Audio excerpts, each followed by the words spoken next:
See the first images NASA's Juno took as it sailed by Ganymede. The spacecraft flew closer to Jupiter's largest moon than any other in more than 2 decades, offering dramatic glimpses of the icy orb. The first 2 images from NASA Juno's June 7, 2021, flyby of Jupiter's giant moon Ganymede have been received on Earth. The photos, one from the Jupiter orbiter's JUNOCam imager and the other from its Stellar Reference Unit star camera, show the surface in remarkable detail, including craters, clearly distinct dark and bright terrain, and long structural features possibly linked to tectonic faults. This is the closest any spacecraft has come to this mammoth moon in a generation, said Juno principal investigator Scott Bolton of the Southwest Research Institute in San Antonio.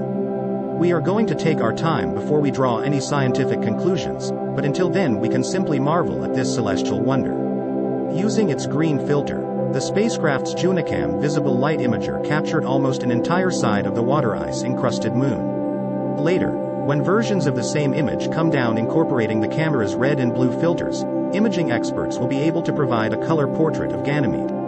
Image resolution is about 0.6 miles, 1 kilometer, per pixel. In addition, Juno's Stellar Reference Unit, a navigation camera that keeps the spacecraft on course, provided a black and white picture of Ganymede's dark side, the side opposite the Sun, bathed in dim light scattered off Jupiter.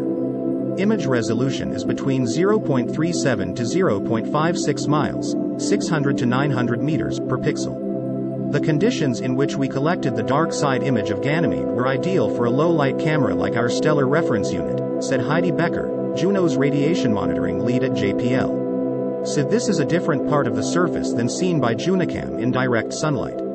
It will be fun to see what the 2 teams can piece together. The spacecraft will send more images from its Ganymede flyby in the coming days, with JUNOCam's raw images being made available here.